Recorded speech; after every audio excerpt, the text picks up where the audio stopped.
couple of hundred resaws on this jig.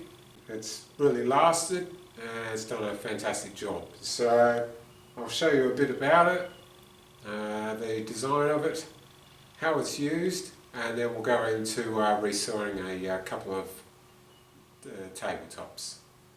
So this is what I designed here. I'll start off with the bottom. It's got a track here that sits in the mitre track of the bandsaw. That's what locks it in place. And then this plate here is adjustable, and by unlocking these two nuts here you can slide it in and out. You can see that this base here is on its own set of tracks here to make it run completely parallel.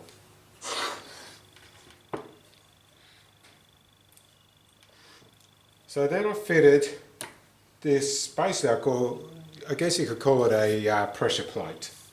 So it's pretty sturdily mounted onto this plate here. It's spring mounted and they're pretty strong springs. What the springs are, they're used valve springs from a motorcycle engine. So I went down to a cylinder head shop and they had hundreds of these lying around in boxes, and they gave them to me for free. And they run through coach bolts, which got double nuts, so they're locked on the back face here. And then on the front plate here, I got mounted these rollers here, which run up against the, will sit on the timber that's actually being pushed through the fence. So you can see the heads of the coach bolts. There's 6 of them all up, and then I've got the 6 rollers here. So there's not much more to show there really. I mean, you can see the 2 bolts running through here that are countersunk, that sit in their own slots here. So to run alongside the rollers, I had to supersize the fence as well, because obviously this fence here isn't going to be good enough. And this is a pretty basic design. I just made sure that these braces here, which there's 3 of them, are exactly 90 degrees. So that way that the fence is going to be exactly 90 degrees to the base, which is obviously what you want. And then to accommodate the guides, I had to cut this section out here. So to set this up, obviously you've got to take into account bandsaw drift. So the way I do that is I line it up, because this is parallel, this piece base here. So I just line it up with my bandsaw fence that's already been set up for drift.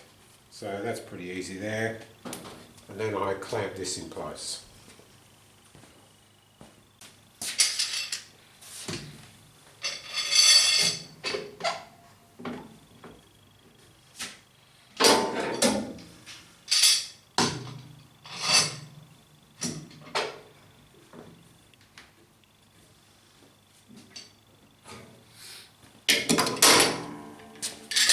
You never have enough clamps on these, so just go crazy.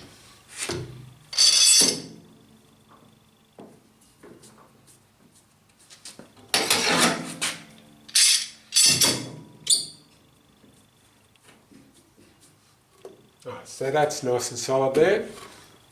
And then we'll mount the pressure plate. So I'll locate it in the mitre track of the saw. Alright, so that's sitting in there now. And then first up, I'll lock the base plate to the saw tabletop.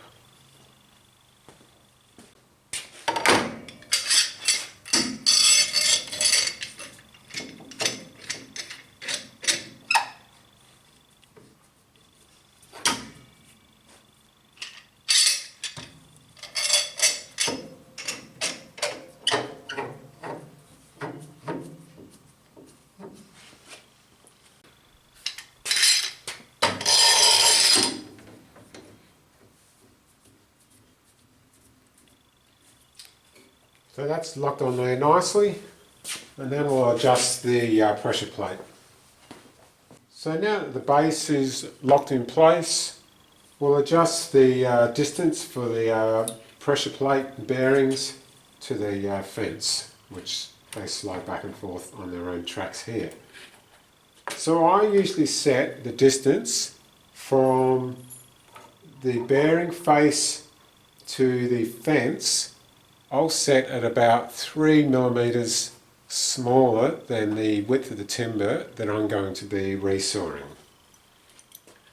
So if we've got that locked in place there, we'll tighten these bolts up here. Now I don't just rely on these bolts to hold this pressure plate in place. Now I'll put another pair of F-clamps on top of this to hold the whole thing down.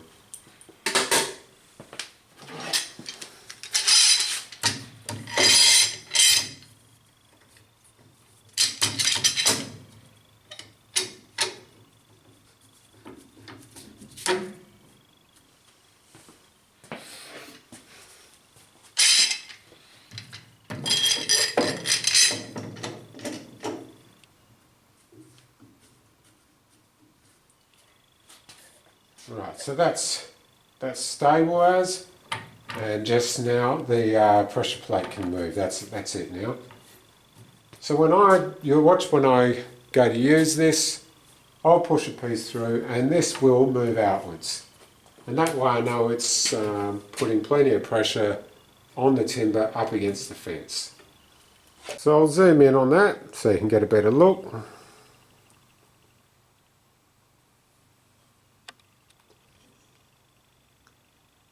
So you can see the roller bearings, the valve springs, coach bolts,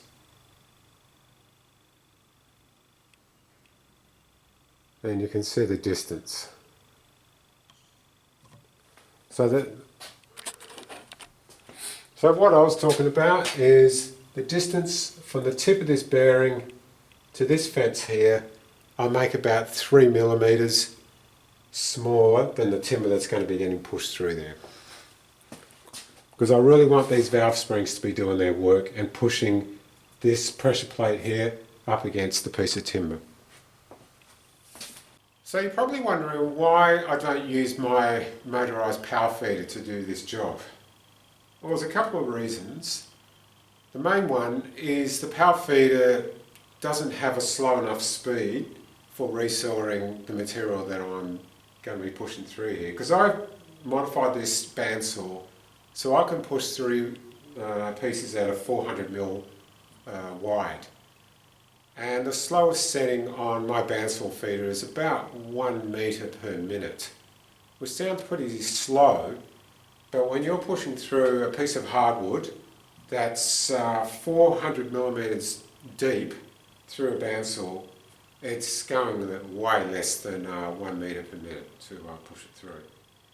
And also the rollers on the bandsaw feeder only come up to about here, so they're not going to be pushing the whole lot up against this fence here.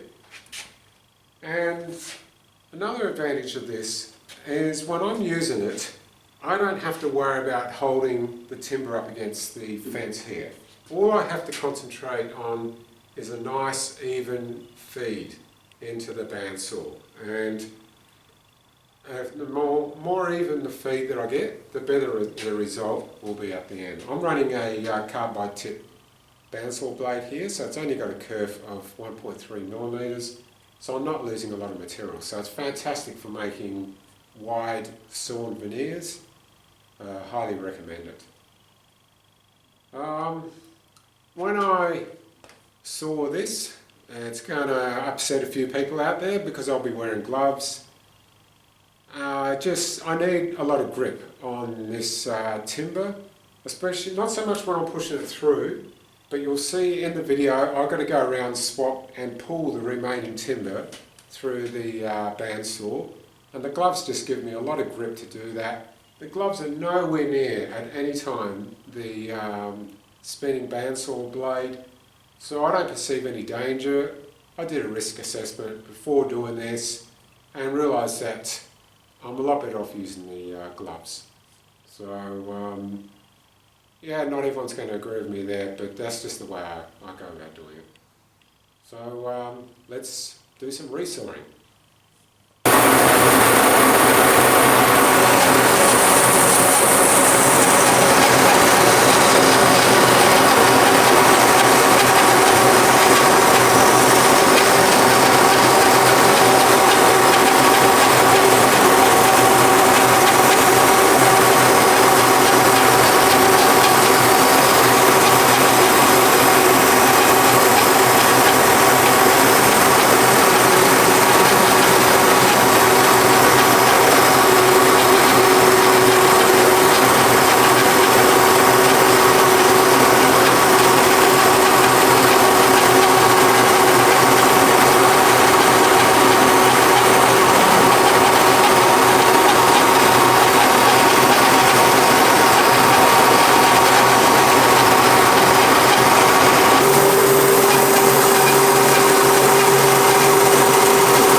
So there you go, pretty good results from both boards. One was camphor laurel and the other was red cyrus. And you know, the jig made a perfect job of them. So highly recommend making one of these. If you're looking for the plans, I actually wrote my first article for Australian Wood Review magazine on this jig. I think it came out in about 2008 or 2009, so you can have a look in there. It's got the full plans for the jig for you to make it. But if you're resawing wide boards and you're solo like myself, then this is really the way to go. So, like all my videos, hopefully someone out there got something out of this, and we'll see you next time.